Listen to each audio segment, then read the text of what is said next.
All right. Hello again, adventurers, and welcome to another exciting episode of Daily December 2021. This is day 20. And at this point, I'm actually running out of toes to be able to do. So I can't do fingers, and it's complicated. So today, uh, I I just saw a thing on Twitter that started with me being really excited because it mentioned one of my favorite role playing systems, and that is Open Legend. If you're unfamiliar with Open Legend is a generic RPG system, and by generic I mean it can work for really any setting. Um, all of the stats and skills and everything in it are very broadly defined, so you can kind of custom make it so you can play a space game, you can play a fantasy game. I actually use Open Legend in the Legend of Zelda RPG that I run every other Saturday for Zelda Universe, which is one of the largest and oldest Zelda fan sites in existence. I get to run a game for them. So anyway, Open Legend is really great, and I really love it. And so I'm like, oh, let me look this up, and I read the whole thread, and the entire thread was based on, and I'm actually going to look it up here because the initial thing,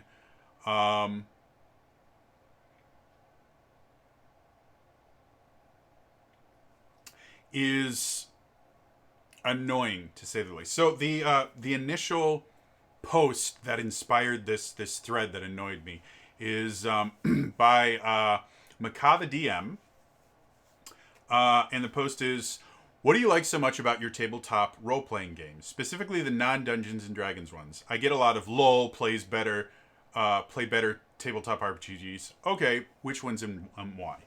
So specifically, this is something that people that do a lot of Dungeons and Dragons content gets deal with on a fairly regular basis. I have dealt with it quite a few times. I go, oh yeah, I DM for D&D. I do D&D 5th edition.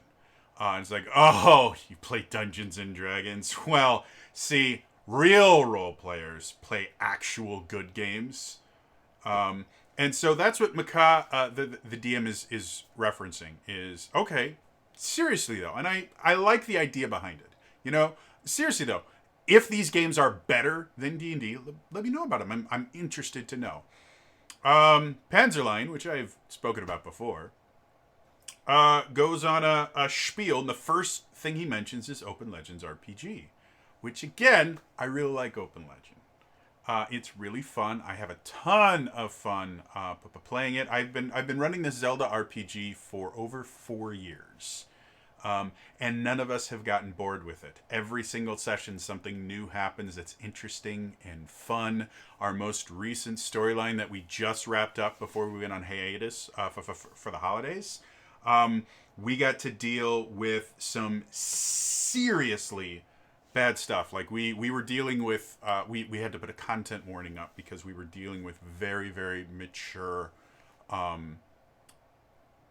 difficult storylines, and we were able to deal with them in a very respectful manner while still giving the players agency to kind of work through these very, very difficult, dark problems and come out on the other side with an interesting story, as well as something that doesn't parody or caricaturize or fetishize, because you see that a lot, especially with mental illness and the things like that. You will see it kind of fetishized when you see people trying to add it into pop culture or make entertainment in general. They will turn it into something it's definitely not. And I think we did a good job avoiding all of those things and telling a really interesting story. But I digress. So, Panzerline has to put this in almost every post. This is his entire post. I'm not going to read the entire list, though I did pick out a few things that he mentions in there that are probably systems I'm going to look at. But Open Legend uses a hybrid level point buy XP spend system and a boon bane mechanic. Someone converted all the non-IP D&D monsters, and pound for pound, it outperforms 5e in every metric around player agency and character development. It also plays faster. No, it doesn't. And that's what his entire post is this one's a lot better in D&D. This is a lot better in D&D. This one's a lot better in D&D. All of them are better in D&D because D&D sucks. I hate to break it to you, but your favorite RPG is not better than D&D. And this is not me going from, well, D&D is the best thing ever. And it's the... No, D&D is, especially D&D 5th edition, D&D 5th edition is the most popular RPG of all time. Dungeons & Dragons created the entire genre. And 5th edition is the best designed version of Dungeons & Dragons that has ever existed. The reason it is a #1 bestseller and continues to outperform sales metrics, defying economics, is because it is currently the best overall designed RPG on the market. So no, your favorite RPG is not quote-unquote better than D&D. You want to know why? Because D&D outsells it, outplays it. You can do anything you want in D&D, despite people saying, well, no, you can't because it's too limited. No, literally, I created Peppa Pig in D&D. It's not hard when you understand the system and you understand the limitations and the opportunities built into the system. Your favorite RPG is not better than D&D. It's different. And different is great. Different is phenomenal. And if you don't like D&D, that's not a bad thing. There are so many different ways to play D&D, but it is a very certain kind of RPG. It is a class-based RPG. And within that class-based system, it does incorporate some limitations and things like that. If you are not a fan of class-based RPGs, you're probably not going to like D&D. Now, they've done quite a few things that allow for what I call soft multi-classing, which is basically you can take a feat that will give you effectively part of a defining feature of another class or a subclass without having to fully multi-class. You can create some really interesting characters. And they've started added more, the more subclasses they add, the more kind of varied and interesting characters you can create. But it is still a class-based RPG. It is also a fantasy-based RPG. And if high fantasy is not your cup of tea, you're probably not going to like D&D. Even when you start branching out into Eberron, which is more steampunk, or Dark Sun, which is more kind of post-apocalyptic, it is still at its heart a fantasy-based RPG. Your character classes are still barbarian, sorcerer, wizard, and if you want to rename all of them for a different setting so that you use them in space, it's still built around magic spells and, medieval weapons and things like that. So if you don't want that setting, you're probably not really going to enjoy D&D 5e. And that's absolutely fantastic. I don't think everybody in the world should play 5th edition. But things like Avatar Legends, the one-shot that I just ran on Wednesday, that wouldn't exist if it wasn't for D&D 5e. Neither would Pathfinder 2nd edition. Neither would most of the new games that you see coming out right now would not exist were it not for 5th edition D&D. 5th edition has created a brand new market for D&D. Now, a lot of people, or for RPGs in general. Now, a lot of people will say, well, no, it just expanded the market. No, it created a brand new market. And what I mean by that is people that never in their life would have thought about playing D&D are now interested in it due to things like Critical Role, Acquisitions Incorporated, High Rollers, D&D effectively created the live play genre of streamed games. They wouldn't exist without D&D. Acquisitions Incorporated actually started as a 4th edition live play. And it worked super, super well to the point where Acquisitions Incorporated has now been running for over I think it's like 15 years or something like that. Like they've retired most of the original characters from Acquisitions Incorporated. That's how long it's been running. And they only play 3 to 4 times a year. Critical Role is in its 3rd campaign, going on like 7 years or something like that. High Rollers, I'm not sure if High Rollers is one of the ones that is closed shop anymore. There's so many different live play series. None of them would exist without D&D. And so many of the new RPGs that are getting funded, that are getting created, all of those are because 5th edition created a new market. People are able to watch RPG shows being played live, and it has sparked a brand new reason to start playing. Now, I know some people think that's a bad thing. Some people think that's a good thing. Regardless of any of that, the entire reason Avatar Legends exists is because of D&D 5th edition. The entire reason for Dune Adventures in the Imperium existing is because of D&D 5th edition. That's the system that I'm running on Wednesday. They would not have been able to secure funding without 5th edition. It just isn't. And 5th edition, again, has been going strong for, I think it's 5 or 6 years now. Something that happens from a business perspective, the way that most role-playing games work, is you sell your core books. Your core books will be the most popular books you ever sell. They will be your highest grossing books ever. Because if anyone wants to play your system, they have to start with your core books. Then, as you go on, you release supplements. Each supplement will sell worse than the last one. And that's how an RPG life cycle goes. You start with big sales, and it just gets smaller and smaller and smaller until you can update to some sort of new edition.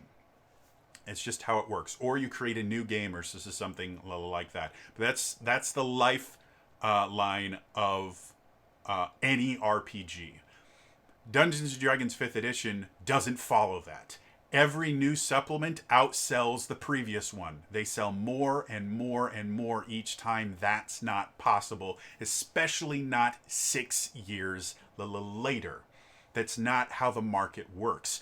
That's why I said D&D 5th edition created a brand new market. Because the way that the old market worked, and still works for most RPGs, is not how 5th edition works. But what about, that's best selling. It doesn't mean that's the best. No, I use the fact that it is the number one RPG, not only in sales numbers, but in number of people playing it by a huge margin. More people play D&D 5th edition than every other gaming system combined. So when you have best-selling, breaking economic law almost, more people playing it than any other person, more awards than any other RPG system ever, then you really can say, well, yes, it is the best RPG on the market right now. It just is. And that's not a bad thing. Because eventually what will always happen, well, not always, but will happen for a lot of people, is they will get burnt out on D&D. It's just how it goes. I myself have gotten burnt out on D&D multiple times. And I need a quick refresher. I need to try something else. That's why it's been so nice that I get to run D&D on Wednesday nights, and then every other Saturday I get to run Open Legend. And when that campaign is done, in the next 42 years, or however long it takes for us to finish this, I'm going to choose a new system, and we're going to start again. and it's going to be super fun, but that's how it goes. So I'm lucky, and I did that kind of intentionally, because when I was first approached about running an RPG for Zelda Universe, the first thing was asked was, hey, would you mind creating a version of 5th edition that we could run a Zelda game using? And I went, well, I could, but I would much rather run it in Open Legend, which was brand new at the time. I don't believe it had fully released at that point. I said I'd much rather run it in Open Legend. And my buddy Elias, who's the person that contacted me about it, went, uh-huh. And I started explaining Open Legend, and I said, this will work a lot better, and we'll be able to do so many amazing things with this that we won't be able to do with D&D. Does that mean Open Legend is better than D&D? No, it's different. There are a lot of things in Open Legend that don't work. There is no revive mechanic in Open Legend. So your character dies, they die. Now, some people think, oh yeah, that's perfect, that's how it should be. No, because bringing a character back to life, it can be a really interesting plot point. And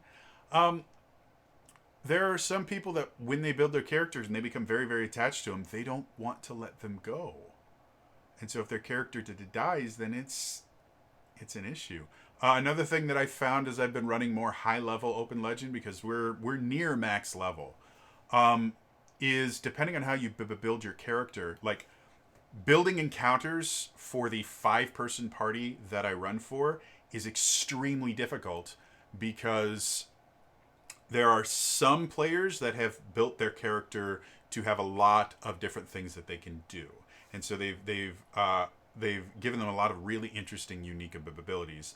And one of my players has just done everything they can to turn their character into a death machine. It totally makes sense with her character. Like, it's not like she's min-maxing or anything like that. It fits the character so well. And it's so much fun to watch and see her play. But because of how she built her character, she can one-shot any creature I throw at her. That would still be competitive for the rest of the people on her team. So especially when you start getting to high-level Open Legend, it becomes very, very difficult to create interesting combat encounters specifically. And I've had to get really, really interesting and throw creatures that are extremely overpowered, and I probably wouldn't be able to do what I do to the players without the fact that our audience can actually impact the game. And they can give healing to the players, and they can add monsters and can create NPCs. Like, it's a really cool system that we've designed that allows for a lot of really fun stuff. But yeah, so Open Legend is really, really fun, and I have a lot of fun playing it.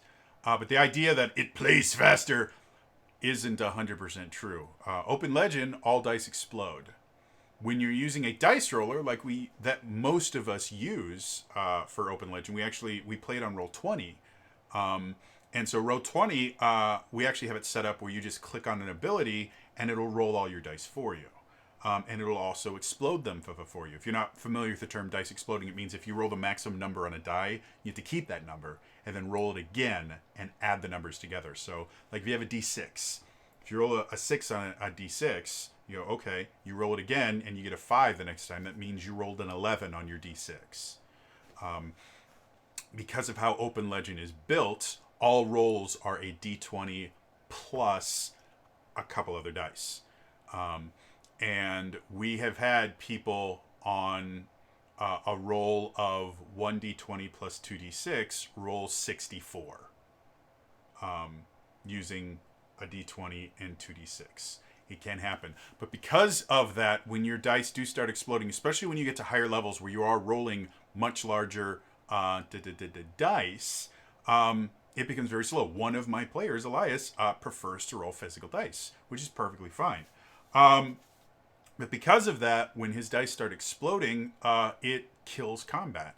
it kills whatever we're doing instantly, because he now has to go, okay, especially once you start using advantage and disadvantage, which allows you to just roll extra dice, and then you just take the higher to the dice, kind of similar to how it works in 5th edition. Again, Open Legends wouldn't exist without 5th edition, because the advanced advantage disadvantage system wouldn't exist without 5th edition. But going back to that, once you start dealing with advantage, if you have a roll where your skill is, let's say 2d8, which is a pretty decent skill, you roll a d20 plus 2d8, and then you can have advantage 3 or 4 without too much difficulty. One of my players has, I think, advantage 6 or 7 on every roll she makes using entropy. So that would mean if it was, if your talent die was 2d8s, if you had advantage 5, you would roll 7d8 plus a d20. And then you would have to take the 2 highest of those 7d8 plus the d20. If any one of those 7d8 rolls an 8, then you have to take that and roll that one again. And if you have multiple ones that explode, you could be rolling a dozen or 2 dozen dice. So that really bogs down the system. Again, it's one of the reasons why we used the dice rollers in Open Legend for most of us, but because it automates all that and it doesn't slow us down as much. But it's still limited. That's one of the things I both love and hate about Open Legend, is the exploding dice can be really, really exciting, but can also be really, really killing. And then the Bane Boon system is great from a certain perspective. It allows you to really do some interesting, unique things and really create unique characters, but it also is rife for abuse. It is much easier to min-max in Open Legends than it is in D&D 5th edition. Just super, super easy to create massively broken characters, especially once you get to high level play. Yeah, so do I think Open Legend is better than D&D? Absolutely not. But it's different, and it's a hell of a lot of fun. And I've been playing it for over 4 years. 4.5 years now. Wow, that's crazy. Avatar Legends, I cannot wait for that book to come out. It is so cool, it's so interesting, it's so much fun. The Strange, the other system I did, God, I love the Cipher System. The Cipher System is so cool and is so much fun, and it can fit so many different genres that I adore it. But it is really obtuse about how to actually play the game. Again, this is something I learned when running the Strange system, was giving the players their character sheets. First of all, I had to build the characters, and building the characters is not great. My first character build took me 2 hours. After I got through with that, my subsequent character builds only took me about 20-30 minutes. But I can build a character in 5th edition, especially a first level character. I can build a first level character in 5th edition in like 5 minutes. It is by far one of the simplest things in the world to create a brand new character in. The Cipher System is not. It is much more complex. There's a lot more choices you have to make. There's a lot, especially with how the book is set up. It requires you to flip between a bunch of different pages just to build your character, whereas for the most part, for D&D 5th edition, you go 1, 2, 3, and that's really all you need to do. And the rest is really chosen for you. You generally only have to look in 3 places, and generally you only have to flip between 2 different pages. Because when you're choosing your class and your background, you generally will have to flip between the 2 a little bit. But that's as complicated as it gets. So does that mean D&D is better than the Cipher System? I'd have to say slightly yes, because again, it's a brilliantly designed system. Does that mean Cipher System is horrible? No, the Cipher System is brilliant. I love the Cipher System. It is so much fun. I have multiple campaigns that I have designed in my head that require the Cipher System.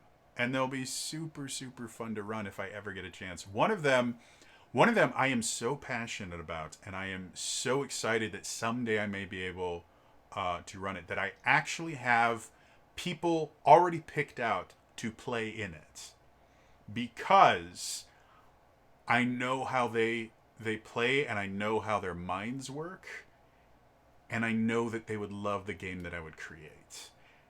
And not only would they love it, but they would add so much to it that it would turn into something absolutely beautiful. That is how passionate I am, and it only works with the Cipher system. Only that is the only way this game works. I would never want to try it in any other system. I can rattle off a bunch of different systems that I think are amazing. Star Trek Adventures. Star Trek Adventures is so epically cool. It really, really is. You can literally play Star Trek Adventures. Like you can. I have all the character pets for TNG and the original series and Voyager and DS9, and they have all the characters there. So if you wanted to play like a one shot where you got to play as Worf, and then there's Captain Picard over here, and then you can mix things up. You can have Cisco come in, and maybe Dax come in for a little bit. You can say, oh, maybe Worf and Dax met long before they met on DS9. Wouldn't that be kind of cool? And it's a really great system, but boy, is it obtuse. I have read it over quite a few times, and it's just, there are aspects of it that just seem like complexity for complexity's sake. And I love it. I think it's super cool. I want to run it. Star Trek Adventures is one of the systems I was thinking about running for one of these one-shots. And I had to put it away because I'm like, you know what? I don't have enough time to learn this particular system. It is different enough from the systems that I am familiar with that I just don't have the time to learn it. Because I'm already learning Dune is so different than any system I've ever played, ever. It is such a cool system. The Strange, again, I knew the system remarkably well, and I still got tripped up running my first game in it. And my final one, which I'll announce on Wednesday, I've chosen specifically for how well I can learn the rules quickly, because I'm burnt out. So all these systems are brilliant. I think everyone should try playing these systems or variations of them. Things like, again, the Cipher System has been redone. Numenera is a Cipher System game. The Strange is a Cipher System game. The Skies Are Fire are another version of it. Like, there's so many iterations of the Cipher System, and they all use that. The Fate Age system, or the Fantasy Age system, which apparently might be getting a new version soon, which I would be super, super thrilled about. That has multiple flavors of it, where the Dragon Age RPG it uses that system.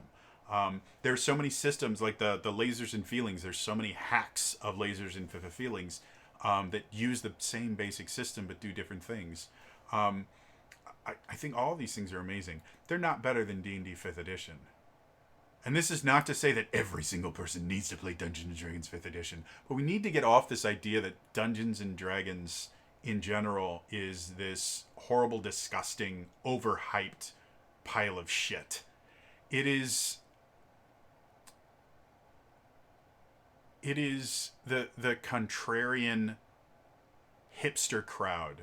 And by hipster, I don't mean, people that live in Seattle. I mean those guys like, oh yeah, I liked Van Halen before they were cool. Now they're just sellouts.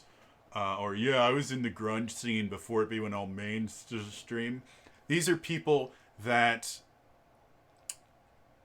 they only like things that are not popular so that they can feel superior. That, well, I know something that you don't. And the real, people that like real music are into ska, because it hasn't just sold out and become super lame mainstream stuff like that pop bubblegum bullshit. Blah blah blah.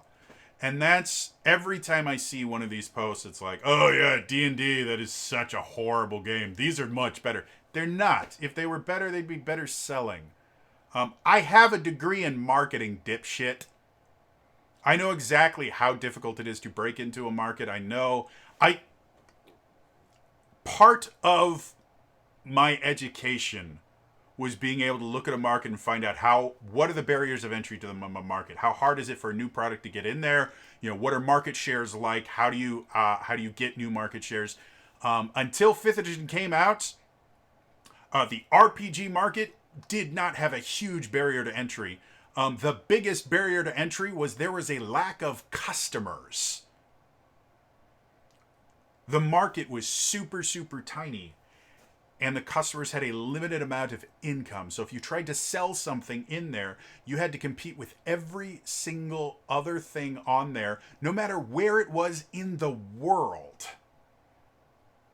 And that was really the hardest barrier of entry to the RPG market for a long time. Now, that barrier to entry is gone. And that's why all these new RPG systems are just coming out of nowhere. And it's amazing and it's fun. And I know a lot of systems. The World of Darkness system has existed since, I don't know if it's the late 80s or early 90s.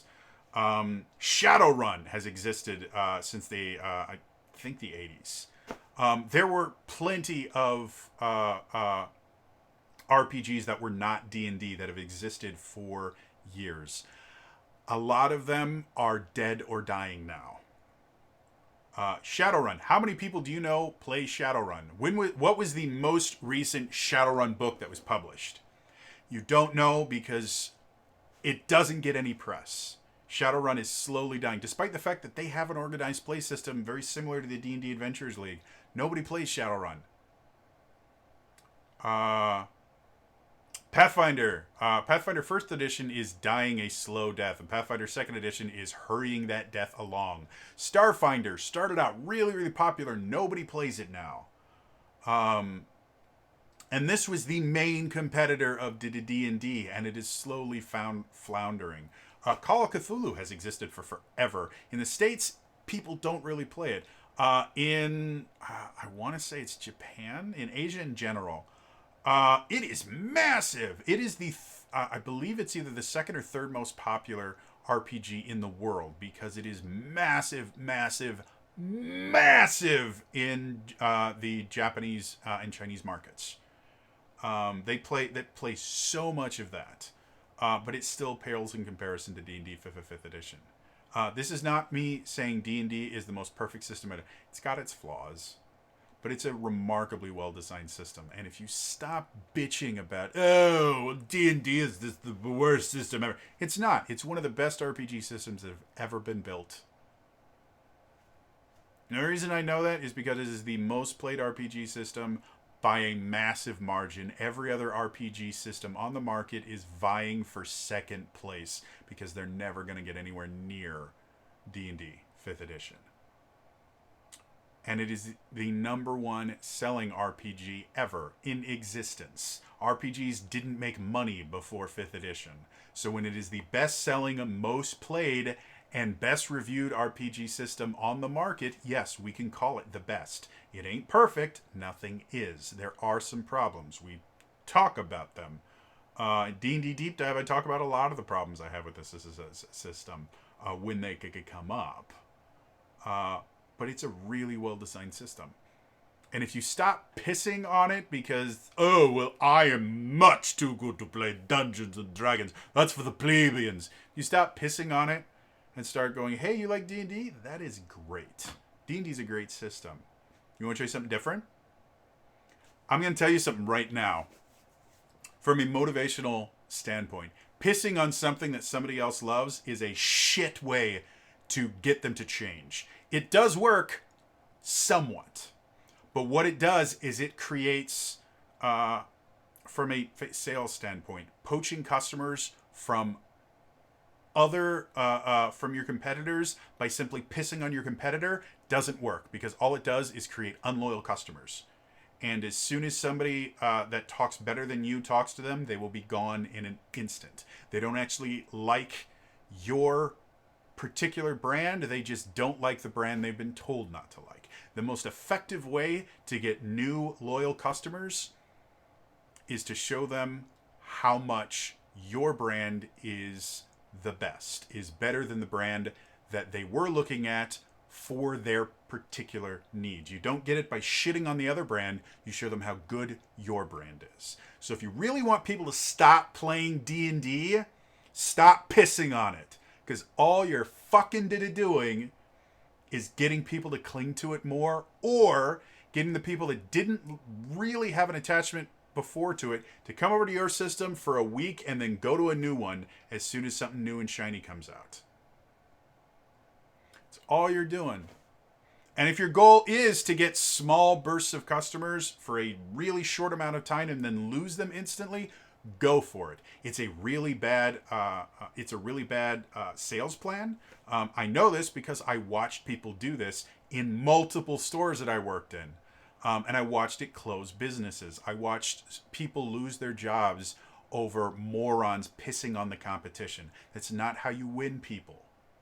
It never has been. It has never been an effective sales tactic ever.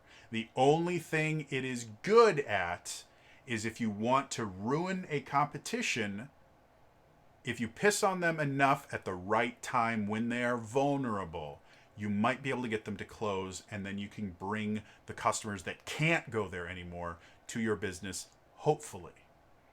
But they're not going to be loyal customers. And as soon as something better than you shows up, or just not even better than you, something that's not you, they will flock to it instantly. And as I've said before, D&D is not vulnerable. Piss on them all you want. All you're doing is pissing off D&D fans that might actually be interested in the games that you're pitching. Again, I love Dungeons & Dragons. I love 5th edition. I love 4th edition. Not a huge fan of 3rd edition. I love 2nd edition. There's a place for original D&D and 1st edition. It's not for me. But I love the idea behind them, and I love to see where it's gone. However, I own like 3 dozen different RPG systems. I'm constantly collecting more. I'm actively trying to play more systems. So if you really have a system and you think this is really, really fun and I wish more people would play this, don't piss on D&D, you moron. Just say, you like D&D? That's great. I'll give you an example. When I used to do when I used to run conventions, when I would have people come in from the Pathfinder groups into the D&D Adventures League, I would greet them because that's what I do. That's years of retail experience. When I first got out of retail, one of the things that annoyed the hell out of me and anyone that was with me is it had been almost beaten into me in retail that if you got close to anyone, like physical proximity of anyone in a store, you always greeted them. And there are good reasons to do that in retail. But when I was shopping, I would go, hi, how are you? To random strangers. And when it's in Wisconsin, you don't do that. In Texas, you can sometimes. But in Wisconsin, you don't talk to strangers. It's just not what we did to do up here. And when I was walking down aisles, I would face the product. Facing is basically where you bring product that's low in stock, you bring it to the front and make it look pretty so that it looks like it's full. People will actually buy more from stores that look full. Whether or not the actual inventory doesn't matter. If it looks full, people will buy more. It's a psychology the thing. So those are things that I would do without thinking. It used to annoy the hell out of me. But anyway, so when people would come in from Pathfinder, and I would know that they were Pathfinder people because I also helped run the Pathfinder. They would come in and go, hey, hi, my name's Jody. What can I help you with? Well, we play Pathfinder. Really? That's great. Again, I don't like Pathfinder. But I would go, that's great. Are you guys interested in maybe? It's like, well, we've heard that D&D is especially 5th edition, it's a worse game than Pathfinder. Well, not really. Pathfinder has a very specific type of person that it appeals to, which I assume you are. You like, the complexity of it. You like the customizability. 5th edition does have that. However, they got rid of a lot of the needlessly complex things. The things like if you want to dual wield in Pathfinder, you need to take 3 different feats to get to the point where you can do it. In 5th edition, you can just do a wield. And there are some limitations, so it's not broken or anything. But yeah, if you'd like, I can walk you through character creation and we can build you up a character. You don't have to sit down at any tables. We can build up a character in like 10 minutes. And you can, you can throw some ideas at me and I can see what I can do with it. And then, if you want to sit down at a table, you're more than welcome to. And then we'll go on from there. I'm not sitting here pissing on Pathfinder, despite the fact I really don't like Pathfinder. But the best way to get new converts is to go, yeah, Pathfinder's a great game. However, this is a different game. And if you'd like, I'd like you to see what makes this different. You may find that you enjoy this more. You may find that you enjoy this, but not as much as Pathfinder. But there's nothing that says you can't play 2 different games. And that's how you do it. But if I was to sit there and go, oh, Pathfinder, that piece of shit, complex, floating numbers, moronic, just rules bloated monstrosity, come over here and play some real RPGs. Not a single one of them would have set foot in my room again. Ever. That isn't how you do it. So, the whole point of this, your favorite RPG is not better than D&D. D&D is the best RPG on the market right now. By every measurable metric, it is the best RPG on the market. You can piss and moan about, well, player agency. There's plenty of player agency. You don't know the system well. Well, you can't customize. There's plenty of customizability. You don't know the system well. Trust me, I created the Green Ranger and Peppa Pig in the game. Along with Green Lantern, trying to think, somebody from Buffy the Vampire Slayer. You can do every single one of those things. It's not difficult. I have run murder mysteries. We played Clue. There is an Adventures League official module that is a Clue game that you actually can use a Clue board, physical Clue game board, to play that module. So don't tell me it's limiting. It's not. The only limitations are your prejudice against it. However, if you see another RPG system that you really wish got more attention, that is floundering right now because it's just not getting the sales to support the company, the absolute best way to get more people to it is to go, hey, it's great that you loved it at D&D. Do you want to try something different? That will get converts. And you will find there will be some people that after they play a game that is not D&D will develop a distaste for Dungeons & Dragons in general. That's how most of these hipster wannabe posers became the way they are. Most of them started out in some version of D&D because most people in the RPG space start out in some version of D&D. And if you started in Pathfinder, you started in D&D. Sorry to say, Pathfinder is D&D. So most of these people started with that D&D and then would get lured away by something that's different and found that they liked the different better. And that's perfectly fine. Doesn't mean that game is better than D&D. It just means it's different and it scratches a different itch.